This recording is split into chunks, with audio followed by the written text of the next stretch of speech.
contamos en la mesa con la presencia del doctor Carlos Jovel, el doctor Andrés Lalane, el doctor Gabriel Berger y la ingeniera Mariela de Aurrecoechea. También contamos con la presencia del moderador de este panel, que es el señor Jacobo Varela. Jacobo Varela es un profesional con amplia experiencia en el mundo de las organizaciones empresariales. Se desempeñó como funcionario de la Oficina Internacional del Trabajo, donde estuvo a cargo de la cooperación técnica de la OIT con las organizaciones empresariales de Argentina, Brasil, Chile, Paraguay y Uruguay. Durante su estadía en la OIT estuvo a cargo de las actividades de esa institución sobre el Pacto Global de Naciones Unidas. En Uruguay participó activamente en el Comité Uruguayo que trabajó en la redacción de la norma ISO 26000 de responsabilidad social. Ha actuado como representante de la Asociación Cristiana de Dirigentes de Empresas, ACDE, ante la red del Pacto Global en Uruguay y también como integrante de la comisión de la RCE de esta asociación. Le damos la palabra al señor Jacobo Varela. Muchas gracias. Nuestro primer disertante es el señor Carlos Jovel. El señor Jovel es doctor en Filosofía por la Universidad Católica Argentina y Master of Arts in the Social Sciences por la Universidad de Chicago. Director de investigación del Centro de Estudios en Economía y Cultura de la Pontificia Universidad Católica Argentina. Profesor de Historia de las Ideas Económicas y Políticas, Ética Económica y Filosofía de la Economía en el Departamento de Economía de su universidad. Director de la revista Cultura Económica de la misma universidad, investigador visitante en el Centro Trentino di Cultura, en Trento, Italia, en el Centro Internazionale di Studi Rossi-Minani, en Stresa, en Italia. Es miembro de los consejos académicos de diversas instituciones y publicaciones, entre las que se destacan la serie Studies in Economics, Ethics and Philosophy de la editorial Springer de Holanda, del Centro di Studi e Ricerca Antonio Rossi-Mini de la Universidad de Trento, de la revista Persona y Cultura en Perú, de la Asociación de Filosofía Latinoamericana y Ciencias Sociales, de la revista Católica Internacional Comunio, de cuadernos de RSO de la Universidad Católica del Uruguay. Ha dictado conferencias y cursos en diversas universidades y centros de investigación de la Argentina, Uruguay, Perú, Bélgica, Italia, España, Noruega, Suiza, Holanda y los Estados Unidos. Señor Jovel, por favor. Muchas gracias. ¿Se le puede pedir el micrófono? Gracias.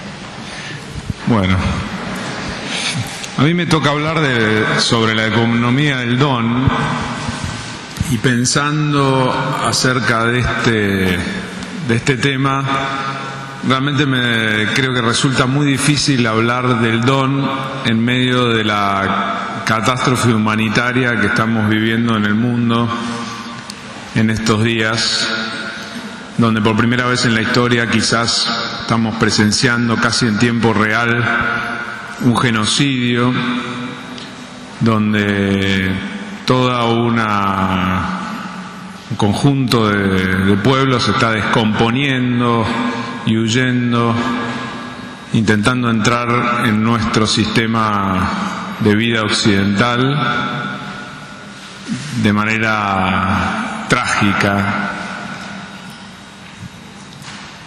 Pero esto no es casualidad, sí, evidentemente hay muchas causas que tienen que ver también con lo religioso y otros factores, pero sobre todo hay un marco general de lo que está ocurriendo en nuestra sociedad, en el mundo entero, que tiene que ver con lo que podríamos describir como una dualización de la sociedad. Nuestra sociedad, la sociedad en el mundo en general, está profundamente dualizada, con un sector de la sociedad en donde se acumula cada vez más capital en pocas manos, donde se desarrolla una presión cada vez más fuerte por maximizar ganancias, donde se desarrolla una cultura del consumo cada vez más acelerada, y donde se exige a las personas un nivel de efectividad y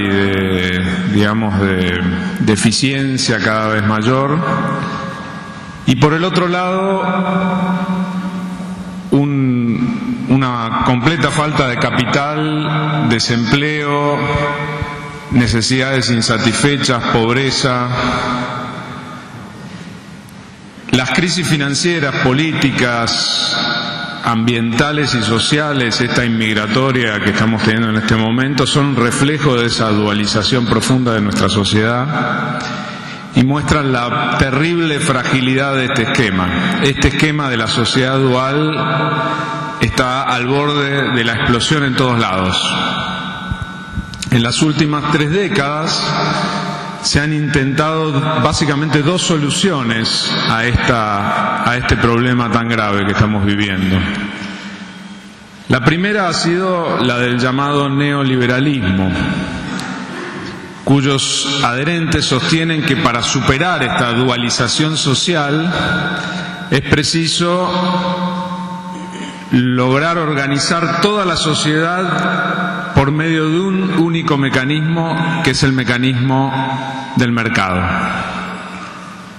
De acuerdo a los que apoyan esta idea, el problema de la acumulación del capital y del consumo en un sector de la sociedad y de la pobreza y la falta de capital y de trabajo en el otro lado reside en que los mecanismos de mercado no han sido aplicados todavía de manera suficiente, que no se han extendido las instituciones que garantizan la posibilidad de que se multipliquen las inversiones, que no se han fomentado mediante nuevos incentivos y políticas más agresivas de desregulación, formas en las cuales surjan nuevos emprendedores, nuevos capitalistas, que de esa manera empiecen a provocar a través de un gran boom inversor un derrame desde ese sector superior hasta el sector inferior e ir extendiendo de esa manera el beneficio del capitalismo para toda la sociedad. Evidentemente hay una gran parte de verdad en esta tesis. Yo comparto la idea de que es muy importante el hecho de que haya instituciones que garanticen a los empresarios con una mínima seguridad jurídica sus inversiones y que estén dispuestos, le den posibilidades de tener una cierta seguridad para arriesgar su capital e invertir, que eso va a crear empleo y va a ir derramando hasta cierto punto. Lo mismo si uno analiza las desregulaciones, el proceso de desregulación que produjo la globalización. Es evidente que grandes sectores de la pobreza milenaria del mundo han salido de esa pobreza gracias a estos procesos de desregulación de mercado. Países enteros como la China, la India, algunos países africanos, etcétera, si uno ve los números, han salido de los niveles de o han mejorado muchísimo sus niveles de pobreza, lo que se llama la pobreza absoluta, es decir, la gente que vive por menos de $1 o $2 diarios. Y en ese sentido, la tesis neoliberal tiene algo de cierto. Si mejoramos las instituciones que fomentan el mercado y en algunos casos producimos incentivos de desregulación, etcétera, vamos a lograr que gran parte de esa acumulación, ese estancamiento del capital y de la fuerza productiva e innovadora de la sociedad se vaya extendiendo. Sin embargo, por otro lado, más de una década y media o 2 décadas de aplicación del neoliberalismo en el mundo está demostrando también que si bien el neoliberalismo disminuye la pobreza absoluta, hace salir mucha gente de la pobreza absoluta, no logra disminuir otros tipos de pobreza que han surgido, que son las llamadas pobrezas relativas, es decir, los niveles de ingreso de las personas que ganan menos del promedio del ingreso que pueda tener un país. Por el contrario, estos procesos de regulación, etcétera, han hecho recaer a muchas personas en situaciones de pobreza que antes no sufrían, sobre todo de las clases medias, nuevas formas de precariedad, y aparecen bolsones de pobreza en el medio de situaciones de prosperidad, y lo podemos visualizar en todas las grandes ciudades, donde que son verdaderos patchworks de combinación entre gran prosperidad y bolsones de miseria o de pobreza o de precariedad, con lo cual mucha gente se está cayendo por estas políticas. Por lo tanto, evidentemente, si bien hay una parte cierta de este proceso, hay otra parte que está produciendo daños. Una segunda política que se ha aplicado como respuesta a las políticas neoliberales es la política neoestatista. El neoestatismo surge como una reacción al neoliberalismo, con la idea de que hay que obligar al capital a que ceda parte de sus ganancias por un método redistributivo y de esa manera colocar gran parte de esa acumulación, redistribuirla forzadamente al resto de la población. Este método tiene una parte también de verdad, que es la función esencial del Estado de cobrar impuestos, redistribuir para generar infraestructuras necesarias para superar la pobreza. No se puede superar la pobreza y generar un mínimo piso si no hay infraestructura básica, educativa, de salud y de comunicaciones, como para lograr que los pobres salgan de una situación extrema. Sin embargo, este cierto éxito de crecimiento económico de países emergentes que adoptaron estas políticas estatistas o neoestatistas en la última década sobre todo, ha desincentivado en muchos casos las inversiones innovadoras, fomentó un consumismo generado artificialmente por el Estado y, lo peor, creó regímenes autoritarios y clientelares que multiplican la corrupción, creando una especie de, como dice Marcos Novaro, un analista político argentino, una falsa inclusión. Parece que no hay desempleo, por ejemplo, en el caso de la Argentina, pero hay un desempleo encubierto que está tapado con los planes sociales. Con lo cual, esta pseudo solución neoestatista no solo no es exitosa para lograr un verdadero crecimiento económico, sino que tampoco soluciona la dualización de la sociedad. En la Argentina se mantienen estancados los niveles estructurales de pobreza después de más de 10 años de redistribucionismo populista. ¿Qué solución queda frente a estos dos caminos que tienen parte de verdad y parte de fracaso? Yo creo que el problema de fondo, y aquí retomo un poco los argumentos que ya se han dicho en la primera parte, es que ambas políticas fracasan porque están reduciendo la conducta de los agentes económicos a una sola dimensión. De alguna manera, el capitalismo tradicional, fomentando la maximización de ganancias a través de incentivos de mercado, va logrando que haya acumulación de capital, pero al mismo tiempo va aislando a los distintos agentes, los consumidores, los empresarios, los inversores de toda clase, inclusive especialmente los inversores financieros, de cualquier otro tipo de finalidad que no sea el maximizar su beneficio propio. Esto genera una cierta prosperidad porque la gente invierte en base a ese motivo que es ganar, y la gente funda una empresa o compra un producto o se mueve, pero llega un momento que ese incentivo termina generando una acumulación porque es un incentivo unidimensional, tiene una sola dimensión.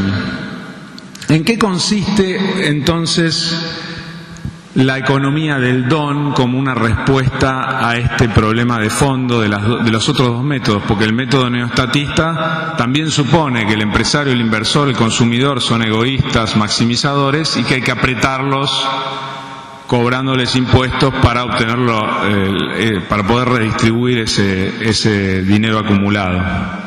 ¿En qué consiste la economía del don como respuesta? Yo creo que es una visión, como la que se ha mostrado en la primera parte, una gran visión, y no menospreciaría la visión, el hecho de que, como decía Cristina Calvo, que se visualice la posibilidad de algo nuevo. Eso tiene un enorme poder para la transformación social, aunque hoy se esté dando de manera no generalizada esa visión. El que haya focos de visión es positivo. Y al mismo tiempo es un movimiento práctico que está teniendo una praxis, no es solo una visión teórica, sino que es una praxis de lo que yo llamaría un redescubrimiento, porque no es nuevo esto, todo lo que se ha descrito hoy, no es una novedad, sino que es redescubrir que las actividades económicas del consumo, del trabajo, del emprendedorismo, de la inversión, del intercambio no tienen como fin la maximización de una utilidad o un beneficio propios, o como único fin esa utilidad, sin ninguna consideración más allá de ello, sino que son siempre en ellas, en esas actividades, siempre hay un otro que está afectado o involucrado. Este es el núcleo, en definitiva.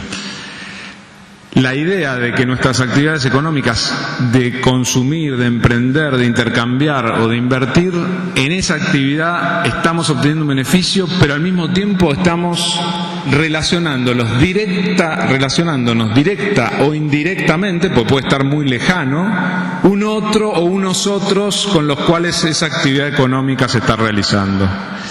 De manera que para llevar adelante una actividad económica no basta, como decía Oscar, el mero intercambio de equivalentes a un precio regido por un contrato. Si bien esa es la base, una de las bases del mercado, la dimensión diríamos institucional, en realidad hay algo más, que es la relación de don, reciprocidad o gratuidad en la que yo tengo que dar algo a otro u otro sin tener una retribución inmediata. Y esto no es algo marginal de actividades de mercado o económicas marginales, sino que es esencial a cualquier actividad económica. Por lo pronto, en cualquier actividad económica donamos algo fundamental, que es nuestra confianza. Cualquier tipo de transacción, cualquier tipo de emprendimiento, cualquier tipo de inversión exige no solo un contrato a un precio que yo preveo que voy a obtener, sino que exige un acto de donar una confianza a otro acerca de una relación y de un resultado que permanece hasta cierto punto con un grado importante de incertidumbre. No puede haber inversión, consumo, empleo, en ningún tipo de actividad económica sin confianza.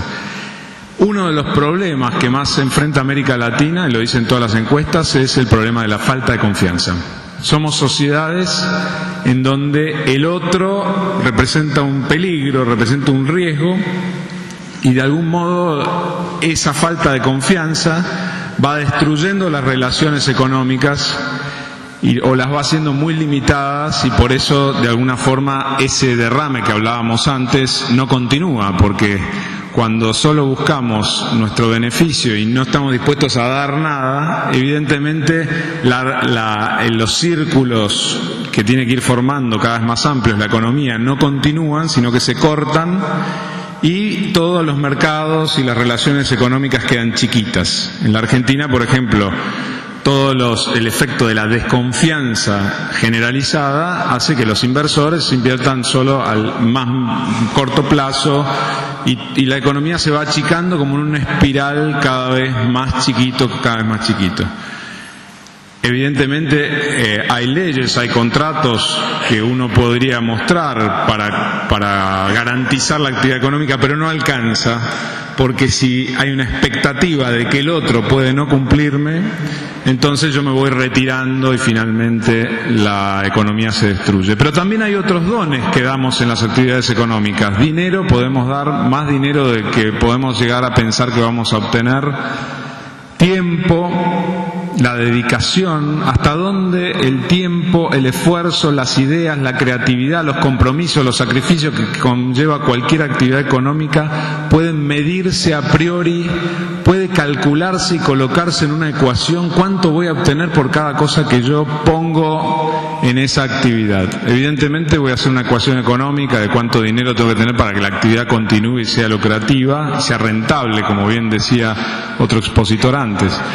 Pero no voy a poder medir qué retorno me van a dar todos esos dones que yo voy permanentemente colocando en mi actividad empresarial o en mi actividad como consumidor o como inversor.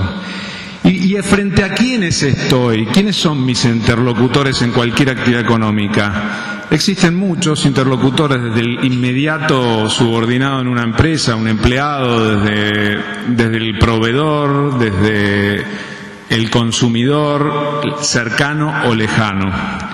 La economía de mercado, por lo tanto, es a la vez un sistema de contratos garantizados por la ley y un sistema de dones mutuos Y ambos sistemas, el sistema de contratos y el sistema de dones, se retroalimentan entre sí. No hay posibilidad de desarrollo económico solo a través del montaje de un sistema de contratos garantizados por el Estado, si no funciona al mismo tiempo el sistema de dones, de confianza y otros dones que estoy dispuesto a dar. Ahora bien, ¿por qué alguien habría de tomarse el trabajo de realizar estos dones, de entregar todo esto que hay que entregar para que la actividad económica funcione, sin tener calculado el beneficio que le traerán? Parece una actitud que un economista tradicional diría irracional, no entra en la ecuación de lo que voy a obtener. Pero en realidad lo que ocurre en la práctica, y esto lo está demostrando la economía experimental hoy con múltiples pruebas, y lo está demostrando la praxis, es que los agentes económicos están descubriendo de muy distintas maneras que además de la búsqueda de la ganancia tienen múltiples motivaciones. Y la propia lógica de la economía y de la sociedad se los está revelando.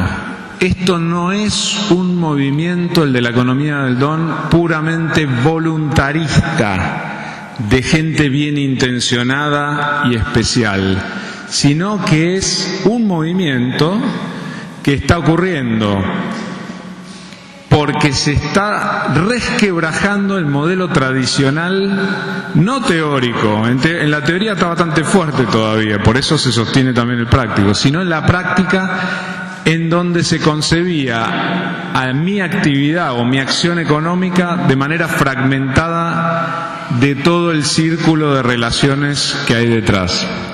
La economía del don, por lo tanto, nace de abajo. Son los empresarios, los consumidores, los profesionales, los empleados, los inversores que van descubriendo, van experimentando que hay cambios estructurales, culturales, tecnológicos que van resquebrajando el aislamiento y la homogeneidad motivacional de los agentes económicos de antaño. Yo antes iba a comprar, compro lo que necesito al menor precio y con la calidad que más me convenga. Invierto un dinero como en un banco, bueno, busco la mayor ganancia al menor costo. Lo mismo si soy un empresario, que es decir, mi única referencia soy yo mismo.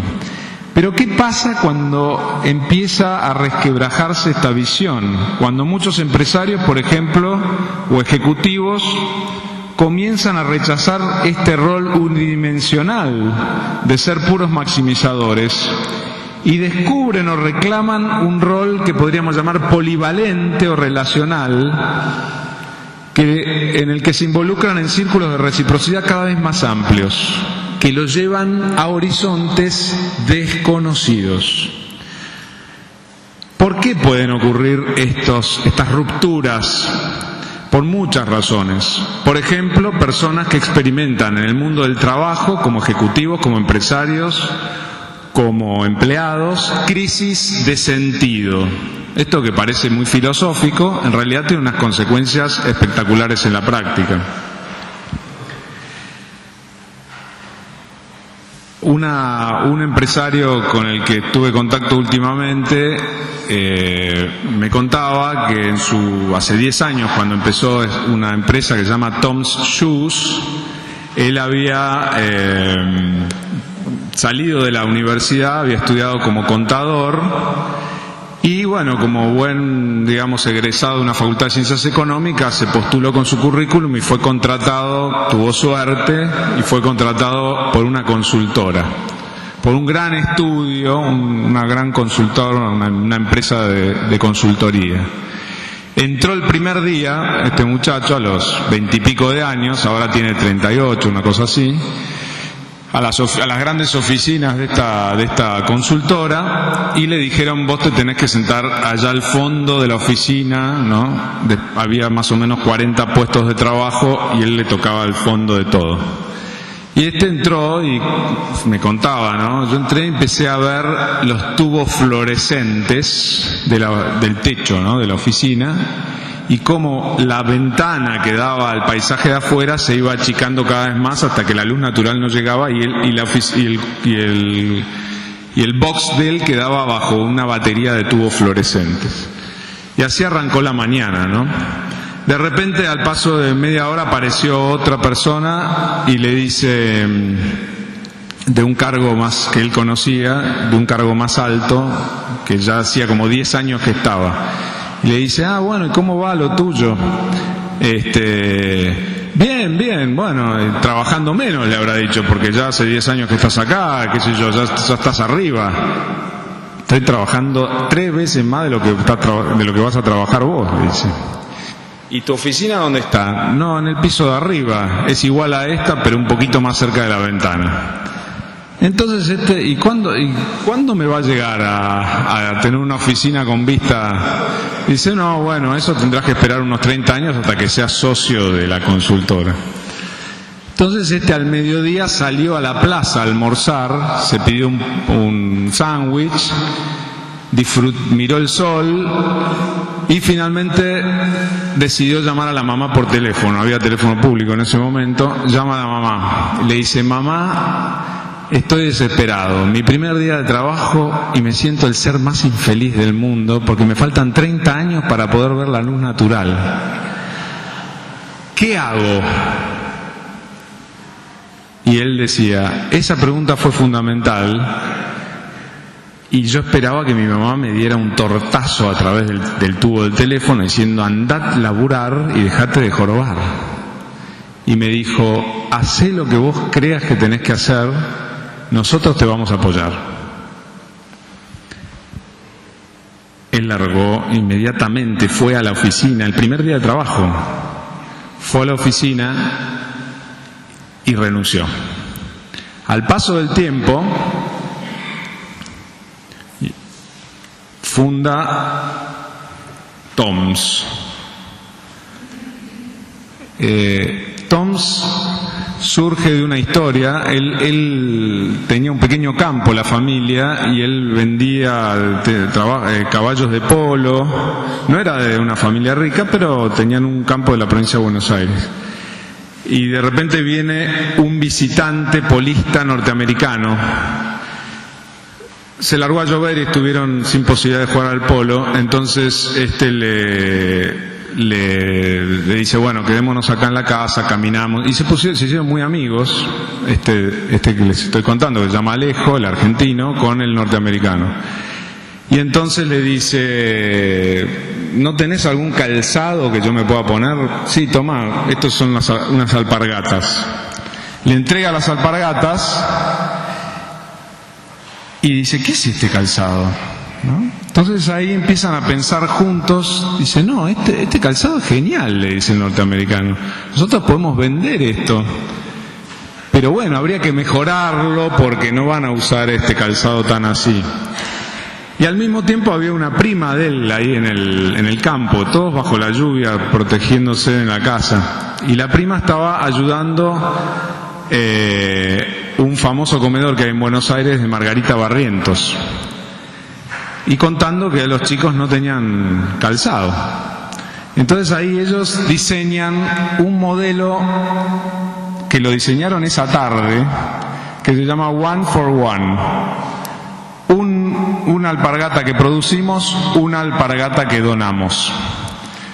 Bueno, no les voy a contar toda la historia. Perfeccionaron el calzado para hacerlo un calzado de calidad vendible a nivel internacional. Y la empresa TOMS hoy es una mega, empresa a nivel global que utiliza este método de One for One, en donde se compra una par de alpargatas que compras es un par de alpargatas que donás. Después este modelo lo fueron transfiriendo a distintas cosas. Pasaron de las alpargatas a los anteojos, pasaron de los anteojos a las carteras, pero todo tiene un par que se dona con alguna función social. Por ejemplo, la cartera, hay un kit que es una cartera que se compra y otra cartera que se dona, que es un kit especial para madres en situación carenciada en África, etcétera, etcétera. Más allá del modelo que ha sido replicado en todas partes del mundo, y ahora están en África, en Asia, en todos lados, la idea de fondo que transmitía Alejo era: a mí me cambió la visión el hecho de que mi vida no podía estar entregada unilateralmente a un solo motivo. Me di cuenta que mi motivo del trabajo tenía que ser una combinación multidimensional de cosas. Esta combinación es un poco la idea de la economía del don, en donde no solo el empresario, sino el consumidor, el inversor y todos los agentes económicos abren sus acciones a otras dimensiones y buscan de alguna forma integrarse en ese círculo de reciprocidad que supera su propio beneficio. Muchas gracias.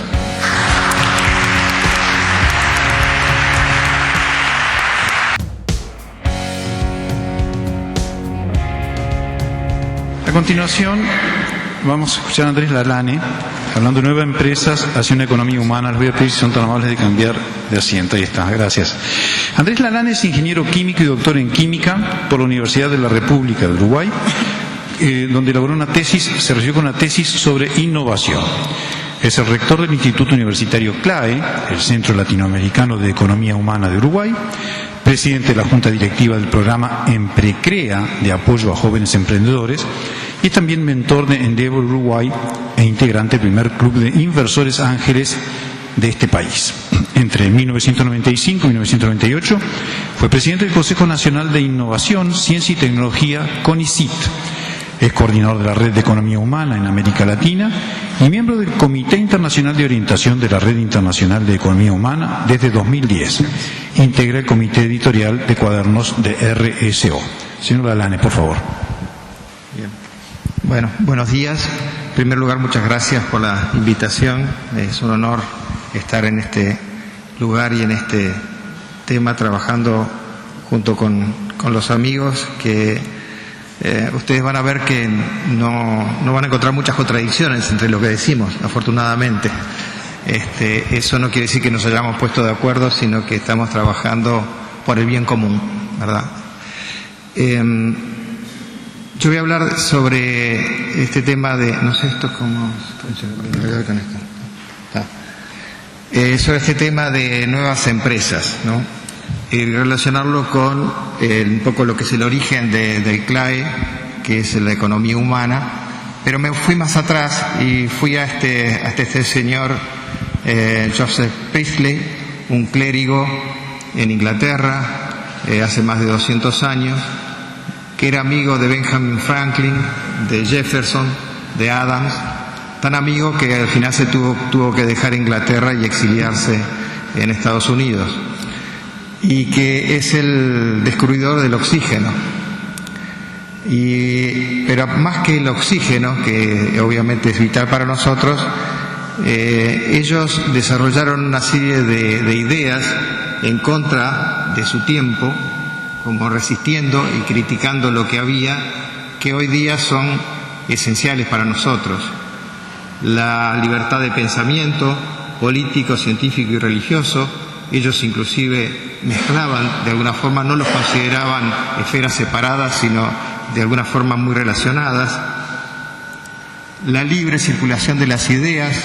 Ellos publicaban y comentaban todo lo que hacían y no se reservaban nada. Y Priestley le comentó a Lavoisier lo de sus experimentos, y fue Lavoisier el que nombró al oxígeno y lo describió científicamente. Y la confianza en la ciencia y en el progreso.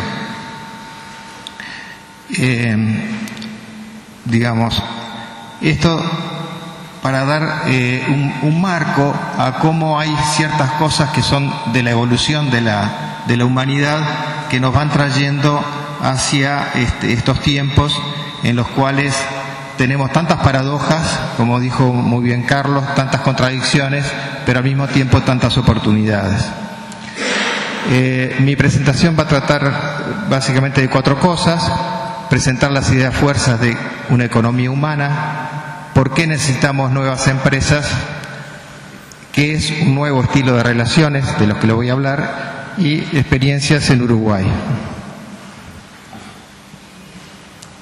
Esto parte del movimiento de economía y humanismo que surgió en Francia hacia los años 40, en plena guerra, que fue fundado, entre otros, por Louis-Joseph Le Bret, que es el inspirador del movimiento y de alguna forma su figura más conocida, que fue una persona que llevó la metodología de investigación-acción y de investigación participativa del movimiento a todos los continentes. Él en América Latina tuvo una participación muy activa, especialmente en Brasil y en Colombia.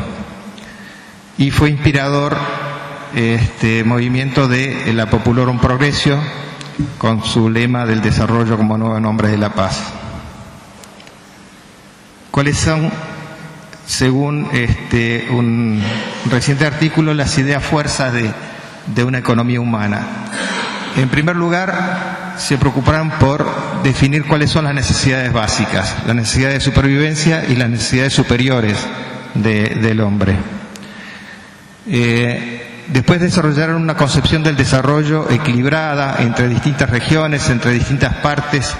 Tiene mucho que ver con el origen del desarrollo local y territorial, un desarrollo integral, desarrollo de todas las personas y de toda la persona, era un poco la idea, y una visión humanista, viva, inspirada en una fuerte espiritualidad comprometida.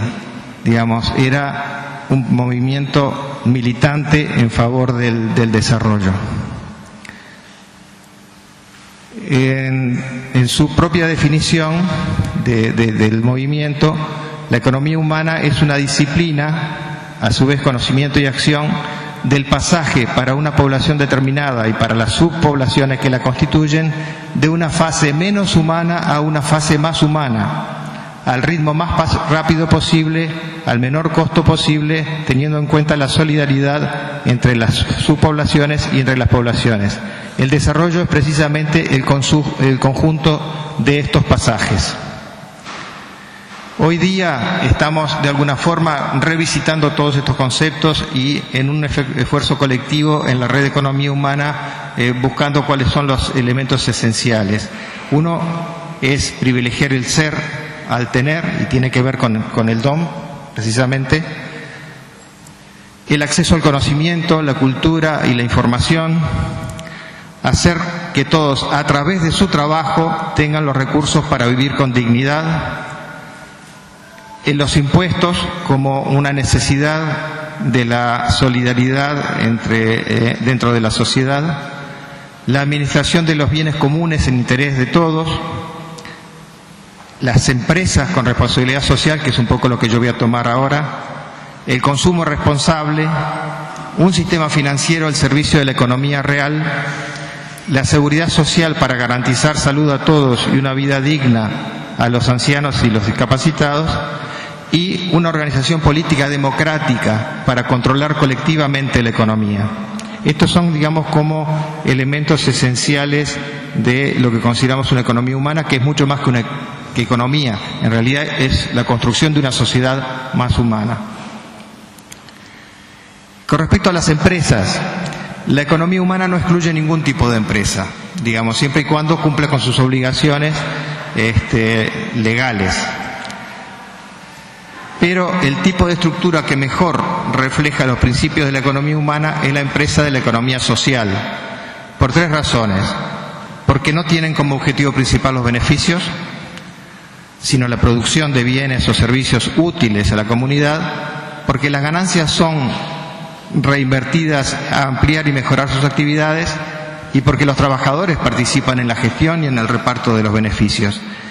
La economía social, un ejemplo son las empresas cooperativas, pero no son las únicas empresas de la economía social. Si cumplen estos requisitos, como verán, son empresas a nuestro juicio, de la economía social.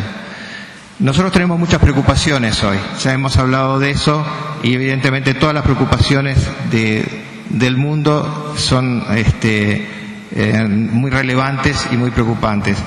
Pero en cuanto a las organizaciones, las empresas, seguimos con empresas que son del origen del capitalismo, de la revolución industrial prácticamente, como vamos a explicar ahora.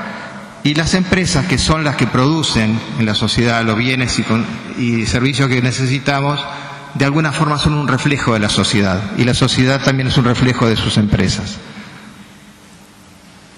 Por eso tenemos que cambiar, y cambiar es poner efectivamente el centro en las personas, no en los discursos, porque los discursos están en todos los discursos, eso es bien sabido, ¿verdad? Pero ¿cómo ponerlo efectivamente?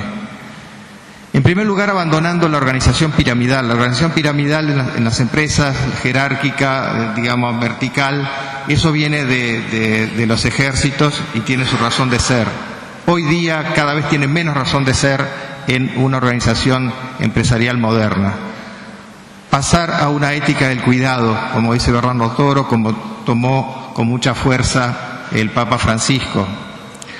Hacer transacciones de ganar-perder. Nosotros estamos en una sociedad, la lógica, lo explicaban los compañeros, de alguna forma es: yo gano y tú pierdes, ¿verdad? Es decir, porque el que gana tiene que ser uno, y para que uno gane tiene que perder el otro. Y si no cambiamos este paradigma por un ganar-ganar efectivo, estamos perdidos. Y esto además está reforzado, digamos, por los hallazgos recientes de Piketty, ¿verdad? En el sentido de que cuando la economía ha crecido, la distribución ha sido peor. Y podríamos decir, porque sabemos que también cuando la economía va mal, también se concentra a favor de los ricos. Entonces, digamos, el sistema mismo es insostenible a largo plazo. Y el economista Nash, ganador del premio Nobel, demostró que el ganar-ganar es más eficiente que el ganar-perder. Entonces, pensemos en un nuevo paradigma, y este ejemplo que voy a ponerles a ustedes se llama Nuevo Estilo de Relaciones. Está basado en los trabajos de Koldo Sarachaga y un grupo de sus colaboradores. Koldo viene del movimiento cooperativo de Mondragón, concretamente de la cooperativa Irizar, que hace autobuses, que fue muy exitoso, pero él tuvo diferencias con el estilo de conducción de Mondragón. Entonces, su forma de pensar es que las empresas deben ser organizaciones con proyectos compartidos entre las personas que forman su parte activa. Y esto se alcanza cuando las personas toman el protagonismo. Y tenemos que pasar de un estilo instrumental a un estilo personal, yo-tú, donde son los valores de las personas los que cuentan. ¿Y cuál es la razón última de todo esto? Es el conocimiento. ¿Dónde está el conocimiento? En las personas. ¿Cuántas personas hay con conocimiento? Todas. Entonces, si no consideramos el conocimiento de todas las personas, estamos perdiendo oportunidades. Y eso es lo que hacen nuestras empresas en general. Empresas basadas en las personas son las que tienen un proyecto compartido entre los propietarios y los trabajadores. Acá no se plantea ninguna contradicción entre propietarios y trabajadores. Tienen que tener un proyecto compartido. Un proyecto que requiere mucha comunicación, discusiones, concesiones y un liderazgo con visión del futuro. El resultado esperado es un verdadero cambio cultural. El cambio cultural es parte del proceso. Todo esto ellos lo grafican, digamos, en una serie de acciones que llevan al proyecto común y al éxito compartido. Esta experiencia la conocimos hace 4 años en el País Vasco. Se llama el grupo NER de Nuevo Estilo de Relaciones, y ellos se definen como una asociación que practica este estilo, compartiendo experiencias, sinergias y conocimientos. Aunamos esfuerzos para mejorar, avanzar, ser más eficientes y obtener mejores resultados, y acompañarnos unos a otras en el camino del cambio cultural. Somos una asociación con una clara preocupación por la sociedad queriendo lograr un desarrollo humano justo y sostenible. Hoy día son más de 20 empresas y organizaciones que trabajan en este estilo. ¿Cómo se establece este estilo? En primer lugar, tiene que haber la aceptación por parte de los propietarios. De alguna manera tienen que estar de acuerdo en gestionar la empresa de otra manera, porque ellos no van a estar en el día a día de la empresa, salvo que trabajen efectivamente en alguna posición. Luego se plantea a los trabajadores y en asamblea se decide si se toma este camino, y la decisión tiene que ser por lo menos el 70-80% de los trabajadores. Se selecciona el coordinador general, que sería, no es un gerente, es un coordinador, ahora les voy a explicar, y además este tipo de relación tiene la libertad de que las partes la pueden interrumpir. No es uno de estos contratos que te atan de por vida y que el costo de salir es altísimo. El modo de gestión está focalizado al cliente, la eficiencia y la competitividad. Esto yo lo vi, yo visité unas 10 organizaciones en el País Vasco hace 2 años, digamos, y esto es lo primero, son empresas competitivas, tienen que ser eficientes y tienen que estar enfocadas hacia sus clientes, con grandes niveles de ética en toda la organización, sin jerarquías, sin supervisión, sin mandos medios, simplemente trabajo de equipos autogestionados. Con transparencia, toda la información relevante está disponible. Con equilibrio salarial, con poca diferencia entre los niveles de abajo hacia arriba. Con la participación de todos en los resultados económicos. Con las decisiones importantes tomadas en asamblea, sobre todo los planes, digamos, anuales y más allá. La polivalencia, estas organizaciones no despiden a la gente, tratan de reubicarlos y para eso precisan trabajo polivalente. Y una solidaridad que se da dentro del grupo ONER, que a veces cuando una empresa está en dificultades, otra empresa lo ayuda y, entre otras cosas, transfieren personas para posibilitar, digamos, que no sean despedidos. Y la responsabilidad hacia la sociedad. ¿Cuáles son las diferencias con otra forma de gestión? Porque hay principios que son comunes a cualquier tipo de organización empresarial. El líder principal, el coordinador, es un animador de los equipos. Como todo se trabaja en equipo, no hay uno que es el que decide, sino que los equipos proponen y se discute y se resuelve, digamos, con la ayuda del coordinador de la empresa. El número de equipos se reducen los niveles salariales, generalmente hay solamente 4 escalones, todos en un mismo nivel reciben el mismo salario y se eliminan los cargos de supervisión, ya lo dije. Y además no hay horas extras, se trabaja de acuerdo a las necesidades que se presenten y se distribuyen los beneficios. Esto no se hace mágicamente, lleva un tiempo. Hay un tiempo inicial que ellos llaman de caos, un caos organizado, porque obviamente cambiar la cabeza, cambiar la forma de pensar, no se hace un día para otro, lleva generalmente de 1 a 3 años. El clima interno mejora continuamente y mejora el compromiso y la responsabilidad de todos. Los sindicatos pierden protagonismo porque se resuelve lo importante en asambleas, no es el delegado sindical el que va a estar ahí negociando. Y estas organizaciones comparten experiencias en el NER Group y proponen ideas para invertir tiempo y dinero en temas sociales, como temas de responsabilidad del grupo, no de una empresa, sino del grupo de empresas que hacen no solo en España, sino en otros continentes.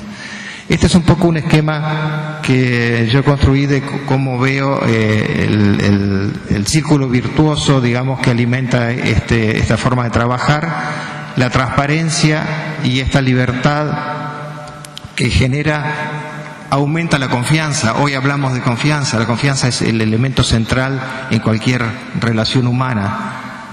Eso hace posible la participación y el trabajo en equipo, aumentando el compromiso de las personas. Eso lleva a mejores resultados, a un éxito compartido y ese éxito a través de la responsabilidad social realimenta, digamos, este círculo virtuoso. O sea que de alguna forma aquí la responsabilidad social parte del colectivo de la empresa, digamos, a través de estos mecanismos de participación. Yendo, digamos, a lo... en Uruguay, digamos, hace unos 5 años, un poco más, empezamos con algunas experiencias inspiradas en los grupos GADE de ACDE. Yo me invité a algunos pequeños empresarios que trabajaban en la industria de la alimentación a pensar juntos, a intercambiar, a no negarse nada, a ser absolutamente transparentes y aprender unos de otros, que ese es uno de los problemas grandes que tiene el pequeño empresario cuando está solo y no tiene con quién dialogar. Esa es una idea muy buena de ACDE. Nosotros lo hicimos en una especie de mini clúster de empresas. Después, con el tiempo, a eso le llamamos BI, ¿verdad? Con esta idea de ser polinizadores de cambios.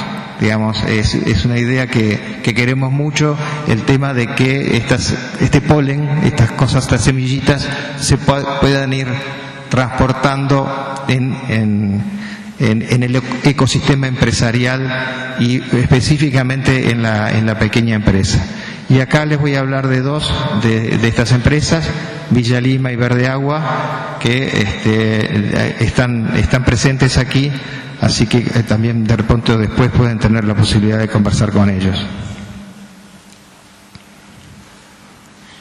Verde Agua es una empresa de hidroponía que hace, digamos, cultiva vegetales. Este es un poco un sistema reducido de demostración, digamos. Esto es en sus instalaciones. En los supermercados lo van a ver, digamos, en las góndolas y en distintos tipos de presentación. Esto es en una cadena de supermercados en Uruguay. ¿Qué es Verde Agua? Estas dos personas, dos jóvenes socios, se han dedicado hace 15 años a esta actividad y sus motivaciones son la pasión por el trabajo en el sector rural, por generar empleo, por alimentar con seguridad a otros, por solucionar problemas de tiempo para el mundo que vivimos y brindar salud con el slow food, el concepto de slow food, ¿verdad?, contra el fast food. Interesante, digamos, porque acá no dice ganar dinero es necesario y eso evidentemente la empresa lo logra, ¿verdad?, pero la motivación es otra. La innovación, aumento de valor desarrollando líneas de ensaladas originales. Próximamente va a ofrecer ensaladas pensadas para su consumo dependiendo de los estados de ánimo. Una innovación radical. Como parte de la modalidad de negocios inclusivos en los cuales se considera, desarrolla el proyecto de visitas guiadas, que es un invernadero adecuado para que los visitantes, que son colegios, escuelas, universidades, asociaciones, grupos de adultos mayores, etcétera, conozcan lo que es la hidroponía.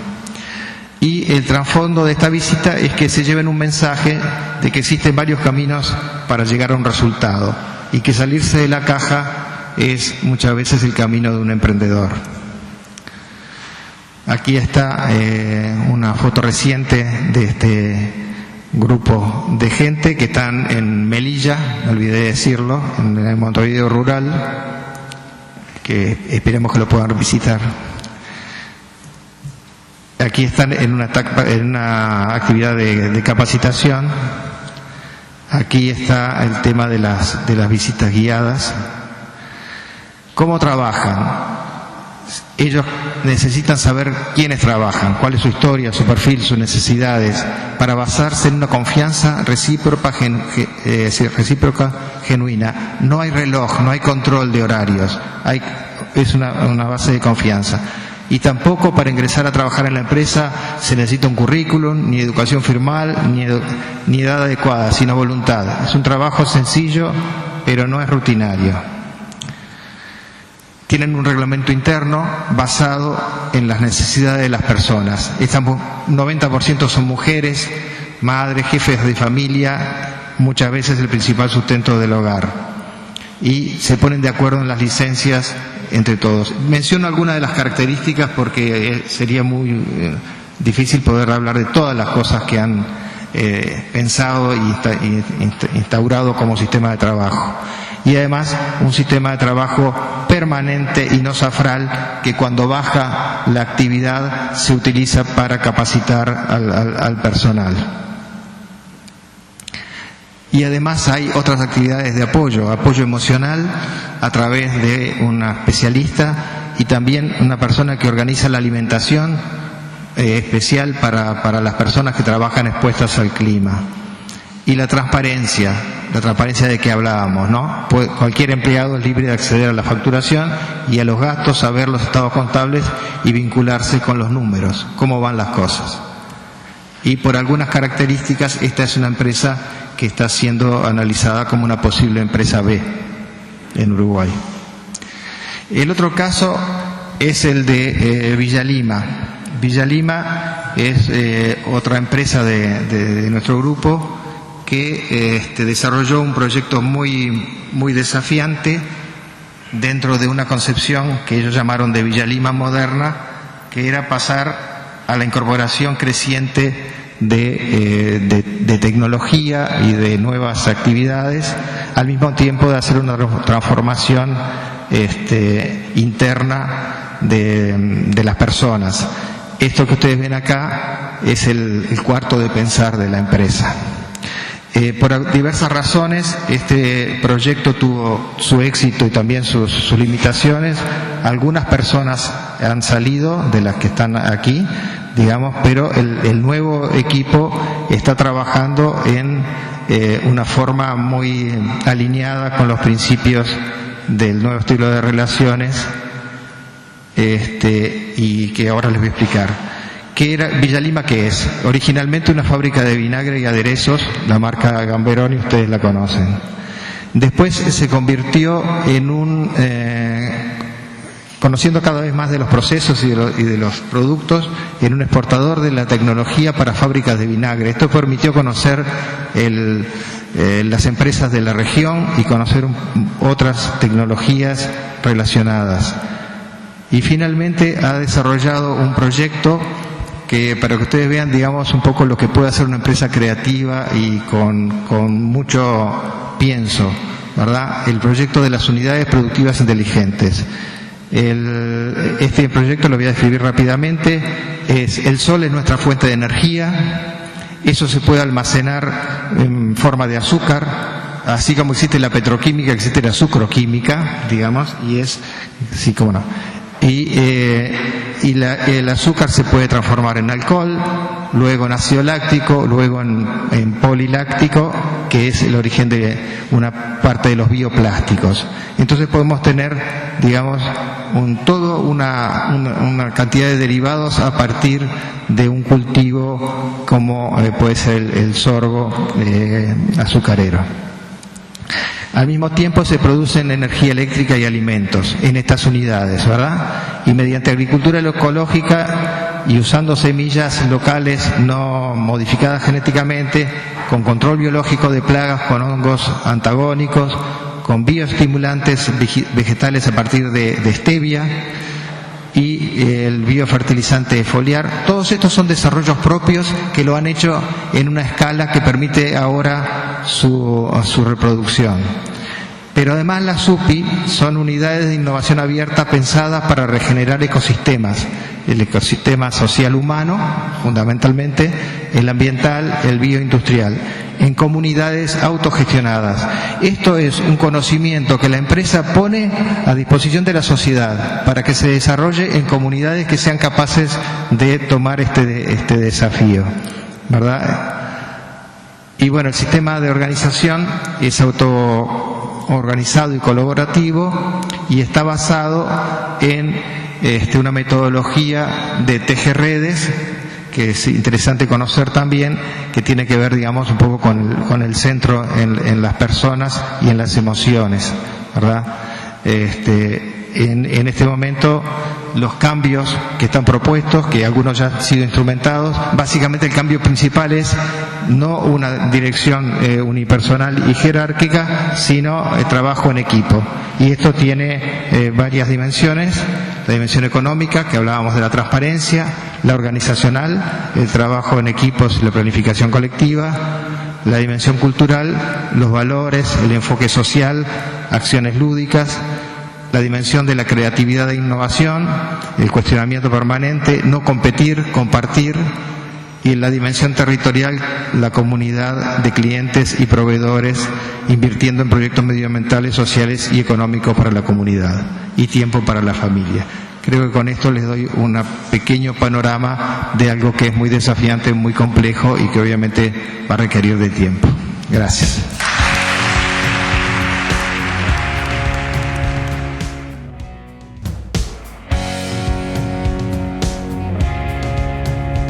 El siguiente disertante, Gabriel Berger, va a hablar sobre desafíos para la consolidación y crecimiento de los negocios sociales. Cuenta con un doctorado en política social y una maestría en management de servicios sociales de la Heller School of Social Policy and Management de la Brandeis University de Estados Unidos. Profesor de la Universidad de San Andrés, director de la Escuela de Administración y Negocios y del Centro de Innovación Social de esta universidad. Dirige el programa de capacitación en responsabilidad social y sustentabilidad empresaria que la Universidad de San Andrés dicta desde el año 2008. Desde el año 2001 integra la red académica SEKN, Social Enterprise Knowledge Network, en la que participan las principales escuelas de negocios de Iberoamérica, de la que fue coordinador general en el periodo 2008-2011. Como integrante de esta red fue coautor de varias publicaciones entre las que se destacan Alianzas Sociales en América Latina, enseñanzas extraídas de colaboraciones entre el sector privado y organizaciones de la sociedad civil, y Negocios Inclusivos, iniciativas de mercado con los pobres de Iberoamérica. Actualmente es integrante del Board de la International Society of Third Sector Research y del Comité Editorial de Cuadernos de RSO. Gabriel, adelante. Bueno, buenas tardes. En primer lugar, voy a ponerme el timer por primera vez, así que espero que me ayude a manejar el tiempo. En segundo lugar, agradecimiento a los organizadores, especialmente a Oscar, por la perseverancia y por mantener vivo este espíritu de colaboración, y al resto de los panelistas porque fue una oportunidad hasta ahora de aprender y de conocer experiencias interesantes y reflexiones muy valiosas. Así que gracias a todos. Yo creo que me voy a mover en otra dirección al tipo de reflexión al que hemos sido expuestos, para focalizarme más en cómo generar valor económico en este tipo de nuevas formas organizacionales. Y mientras voy a desarrollar la presentación, les voy a mencionar cuál es la entrada que yo le hago a este tema. En realidad, para entender, siempre es bueno entender de dónde uno viene, y yo en realidad vengo si quieren, del campo social inicialmente, y lentamente me fui metiendo en el mundo de los negocios, tratando de promover una visión más responsable en el mundo de las empresas. Ahora, en este campo que se ha ido transformando en los últimos 20 años, nos encontramos con desafíos tanto en el campo de las grandes empresas como en el campo de las organizaciones sociales y, si quieren más recientemente, en el campo de los emprendedores que quieren generar innovaciones que transformen el mundo. Hay aspectos comunes, hay aspectos divergentes en las problemáticas que se crean o que se experimentan en cada ámbito, pero un foco que encontramos como desafiante, especialmente cuando queremos generar negocios que generen impacto, es cómo hacer que estos negocios sean realmente negocios, que generen ganancias, que sean viables y que sean económicamente sostenibles. Con lo cual, en mis comentarios no me voy a focalizar en cómo generar valor social, un tema que me encanta, pero que no va a ser el foco. Y creo que fue bien cubierto, al menos en términos de cuáles son los desafíos que presenta la generación de valor social, aunque no entramos ni en los mecanismos ni en las formas, ni en los tipos de impacto. Pero fue muy bien cubierto en las distintas exposiciones. Cuando nos metemos en este mundo encontramos distintos conceptos, fueron varios mencionados, yo voy a centrarme especialmente en los últimos, que es parte de la temática en la cual estamos investigando desde hace algún tiempo, y donde se ve mucha efervescencia en el campo académico también, en el campo de la estrategia, en el campo del emprendedorismo. Básicamente, para arrancar, el concepto de negocio social nos parece importante, ha tomado fuerza especialmente a partir del impulso que le ha dado Muhammad Yunus, el creador del Banco Grameen, y usamos el concepto para referirnos a iniciativas basadas en actividades productivas o comerciales que básicamente operan en el mercado generando ingresos que permiten de manera directa el logro de la misión social que tiene el emprendimiento. O sea, el emprendimiento es el mecanismo a través del cual se genera impacto social. ¿Sí? No es un mecanismo para generar fondos para que después el emprendimiento haga otra cosa o financie los proyectos sociales, sino que el emprendimiento y la actividad en el mercado es la que permite lograr la inclusión o la que permite lograr el cambio de actitudes o el que permite lograr mejora de ingresos. Por eso aquí tomamos la frase de Yunus, que el propósito es generar una forma de resolver el problema social utilizando métodos de negocios. El mercado no es el mecanismo de financiamiento, sino que es el método para generar el cambio. Luego aparece el concepto de negocio inclusivo y más recientemente, y esto viene con una diferencia con la versión inicial con la cual conocimos el fenómeno negocios en la base de la pirámide, un especialista en el campo de la estrategia empezó a hablar, dos especialistas, Stuart Hart y Prahalad, empezaron a hablar de negocios en la base de la pirámide, y algunos años después apareció esta variante negocio inclusivo que pretendió poner el foco en el objetivo, el propósito de estas actividades. Y básicamente nos referimos a actividades empresariales que permiten la inclusión, la participación de los más pobres en la construcción de valor, logrando que parte del valor sea apropiado por esas personas. No son solo las beneficiarias de una oferta barata, sino que las mismas personas destinatarias generan para sí mismas valor económico y mejoran sus condiciones de vida. Esta diferencia entre negocio en la base de la pirámide y negocios inclusivos tiene una serie de implicancias que no vamos a entrar aquí, pero creo que vale la pena tener presente. Cuando estudiamos ejemplos de negocios sociales inclusivos, y vale la pena señalar, los negocios inclusivos son un subconjunto del campo de los negocios sociales más amplios, lo que encontramos como motivaciones principales son algunas de estas cuatro. Los negocios buscaban generar aumento de ingresos, buscaban generar inclusión social y laboral, buscaban generar acceso a servicios básicos o buscaban aprovechar oportunidades de mercado no atendidas, y en esos casos en general los pobres eran los destinatarios, ¿no? Pero en la forma en que se trabajaba y en el tipo de bien o servicio ofrecido, se estaba quien impulsaba el negocio aprovechando una oportunidad de mercado que hasta ese momento no había sido atendida. Los casos, no voy a entrar en ellos, tienen que ver con investigaciones que venimos haciendo hace tiempo en este campo, pero permite ver cómo uno va encontrando patrones comunes en las motivaciones que dispararon el desarrollo de estos negocios. Otro concepto que apareció más recientemente es la idea de negocio con impacto, ¿no? Negocios sociales primero, negocios inclusivos después, negocios con impacto más recientemente. Y ahí, cuando hablamos de negocios de triple impacto, o a quienes hablan de 4 tipos de impacto o 5 tipos de impacto, nos estamos refiriendo a iniciativas que buscan de manera simultánea, y ahí viene el desafío, simultánea, generar, por supuesto, valor económico, porque si no, no tenemos un negocio, pero en forma simultánea generar, en principio, impacto social e impacto ambiental.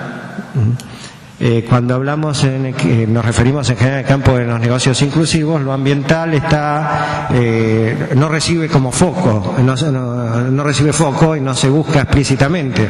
Puede haber iniciativas de negocios inclusivos que generan impacto ambiental negativo, ¿sí? Y puede haber iniciativas de negocios sociales que no son inclusivas y que generan impacto ambiental negativo también. Entonces, más recientemente apareció esta preocupación por los negocios de triple impacto, abreviado como negocios con impacto, y decía también que algunos de estos negocios también lo que buscan es generar impacto cultural e impacto institucional, transformar las instituciones en las que nos desarrollamos. Y aquí, cuando estudiamos negocios con impacto, podemos encontrar empresas, nuevas empresas que se crean para desarrollar un negocio con impacto, y este es el mundo del emprendedorismo, es el mundo de las empresas B que escuchamos antes, quizás es el mundo de las empresas de comunión también. Y también encontramos casos interesantes, algunos de ellos, de iniciativas que surgen dentro de grandes empresas. Danone, por ejemplo, como para citar un caso, un ejemplo, o Unilever, por ejemplo, ¿no? Que contienen dentro de sí unidades de negocios que tratan de operar como negocios de triple impacto. Para ilustrar, Unilever es propietaria de Ben & Jerry, que es la heladería, quizás algunos lo conocen, surgió en Estados Unidos, pero es la primera empresa B certificada que es una subsidiaria de una multinacional, ¿no? Entonces ahí tenemos una unidad dentro de una de las grandes multinacionales que se creó, inicialmente no se llamaba, cuando se creó Ben & Jerry, el negocio de triple impacto, el concepto no existía, pero operaba con esa lógica. La compró Unilever después, y el año pasado Unilever le permitió a la empresa certificarse como empresa B. Entonces ahí tenemos casos interesantes en megacorporaciones o en grandes corporaciones donde hay una unidad, un nuevo negocio que opera con esta lógica, aunque el conjunto, el conglomerado, todavía no haya llegado a ese modelo. Lo que encontramos básicamente también es mucho interés en el mundo inversor por estos fenómenos. Y aparece en el mundo el concepto de inversión de impacto.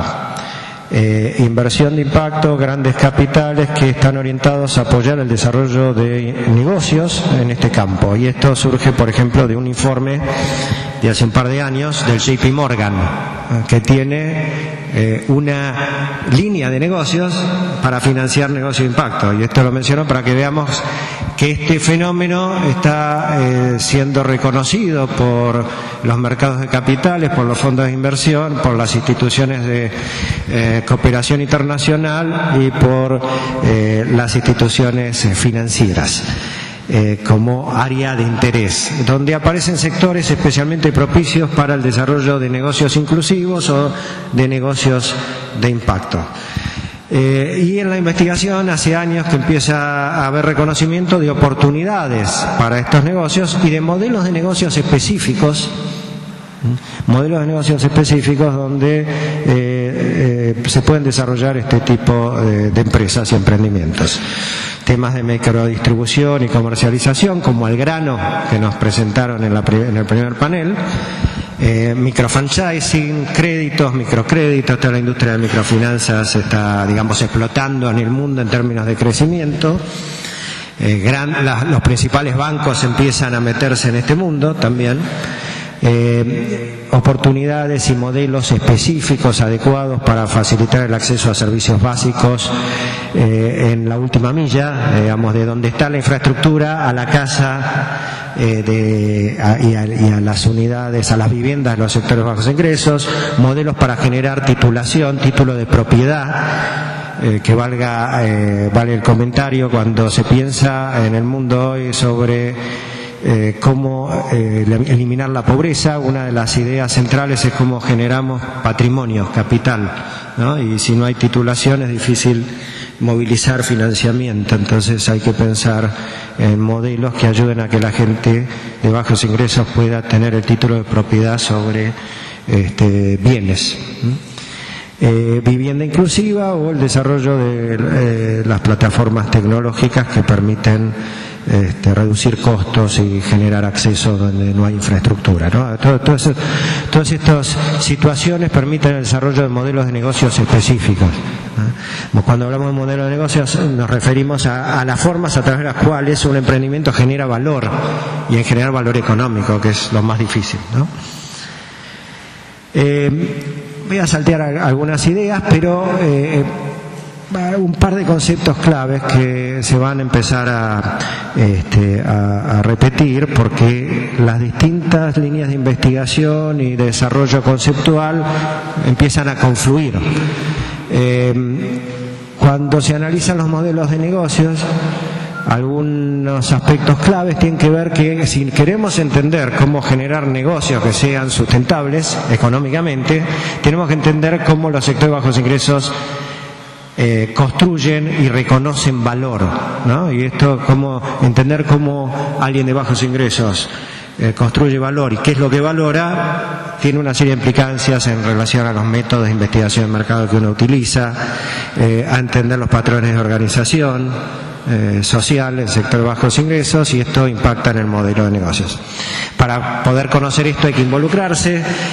Si después googlean la historia de los fundadores de Algrano, del fundador de Algrano, él se fue a vivir a un barrio carenciado para entender los problemas que tenía la gente, para comprar productos en almacenes, y lo que encontró es que era muy caro. Cuando la gente pobre compra en forma fraccionada y todo lo fraccionado vale más caro, entonces lo que se propuso fue bajar el precio un 40%, y a partir de ahí trabajó para desarrollar la solución comercial y tecnológica. Que hay una solución tecnológica en los dispensers que desarrollaron para que el modelo de negocio fuera económicamente viable.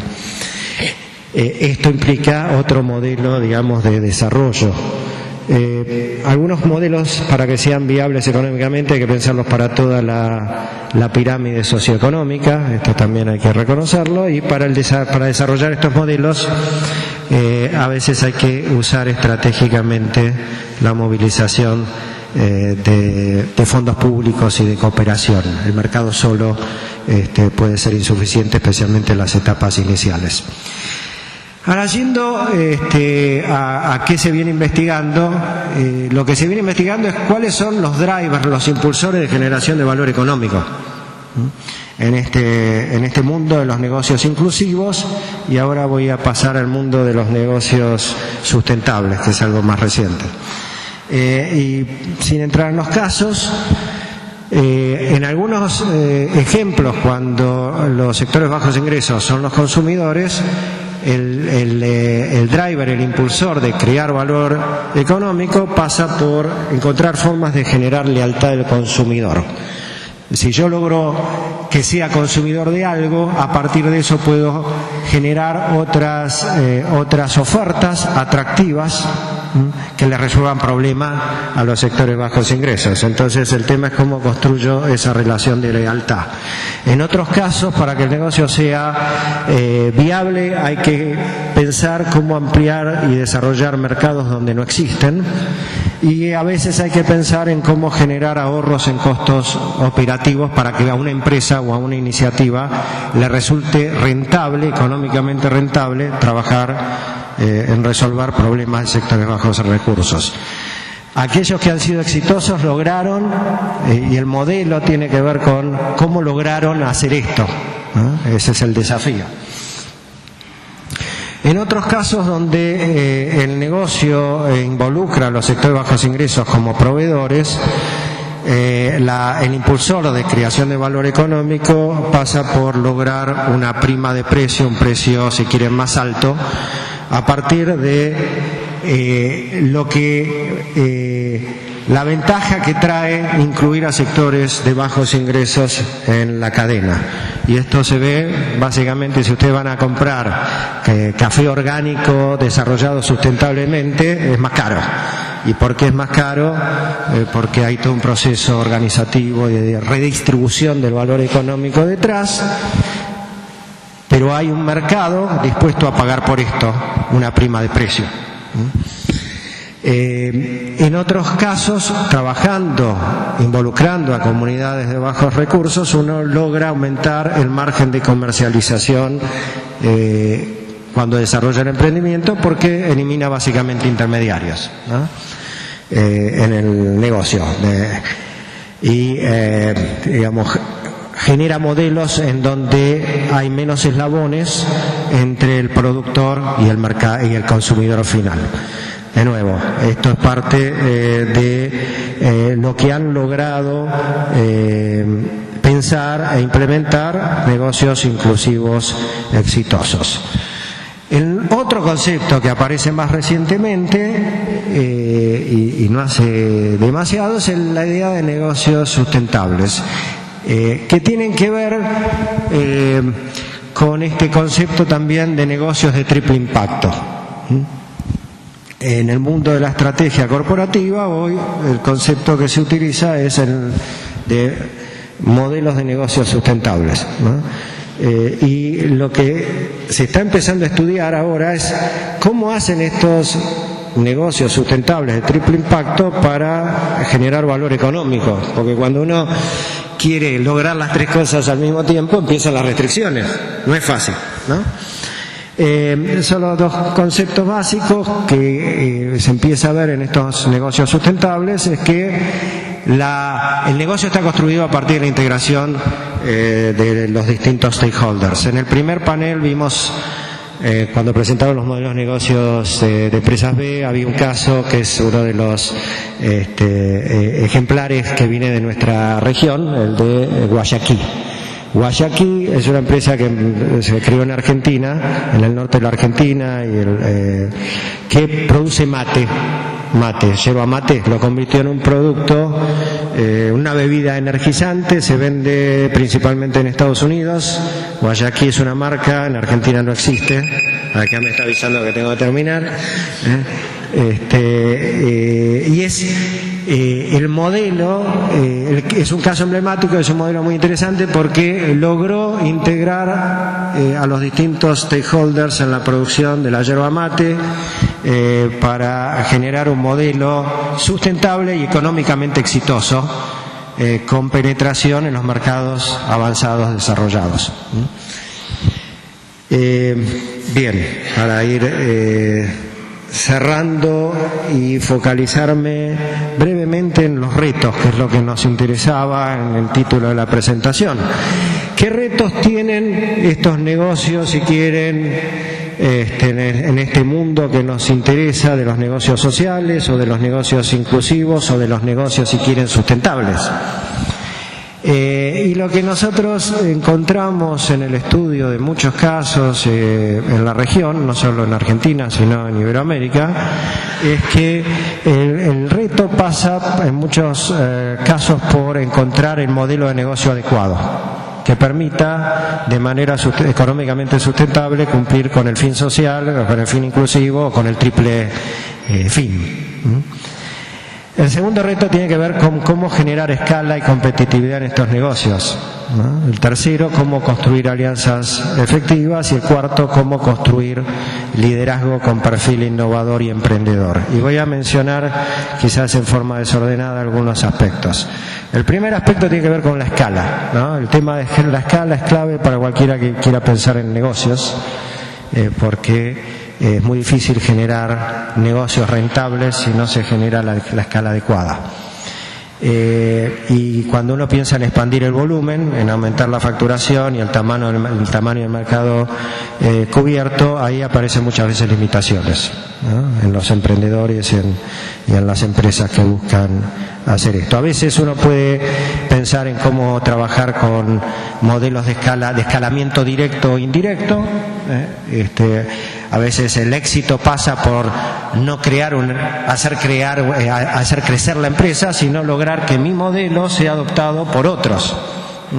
Porque hay empresarios y emprendedores que no quieren empresas grandes, ¿no? Un caso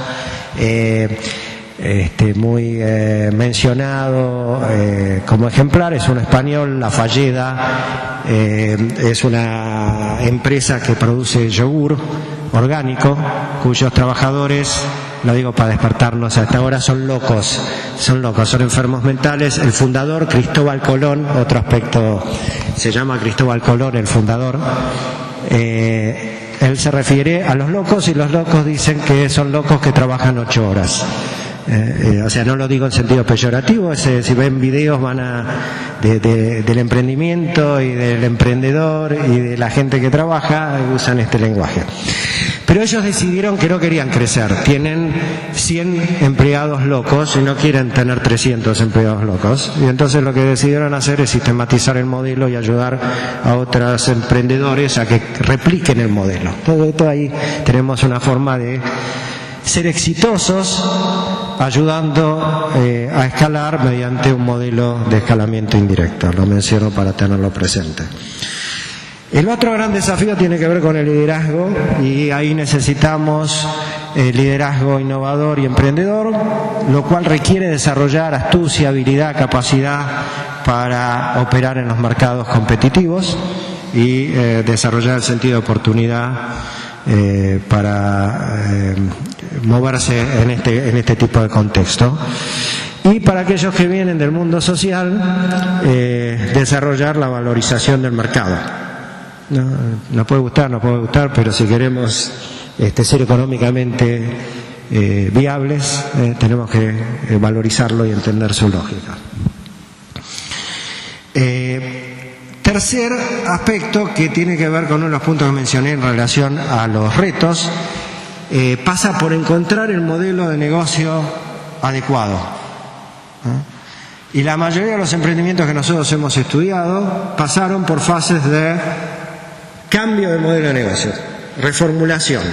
Todos partían con una idea, una estrategia inicial, pero el mercado no funciona con la misma lógica que nosotros lo imaginamos, y en la mayoría hay procesos de reformulación del modelo, ¿no? Y en muchos casos hay cambios estratégicos. Siguiendo con Cristóbal Colón, cuando él empezó, él era psicólogo, trabajaba en el manicomio y decidió sacar a los locos del manicomio porque no funcionaba. Reitero, solo incidentalmente mi profesión inicial es psicología, soy psicólogo, y estoy usando estos términos simplemente para repetir el discurso de Cristóbal Colón, ¿no? Pero él quería sacar a los locos del manicomio y empezó haciendo jardinería y empezó haciendo artesanías religiosas. Y no funcionó, y fueron hasta que llegaron al modelo de yogur. Y si ustedes van a Barcelona, está en Cataluña, van a cualquier lado, van a encontrar los yogures en La Falleda, ¿no? Entonces hubo procesos de reformular el modelo hasta encontrar el negocio que funcione adecuadamente. Por último, esta idea de que es clave el desarrollo de alianzas estratégicas. Hay distintas formas de vincularse con organizaciones, y cualquier negocio que quiera ser exitoso tiene que entender de este gran paraguas de alianzas estratégicas distintas formas que pueden tomar la relación con otros actores del ecosistema. Uso creativo de los fondos, lo salteo.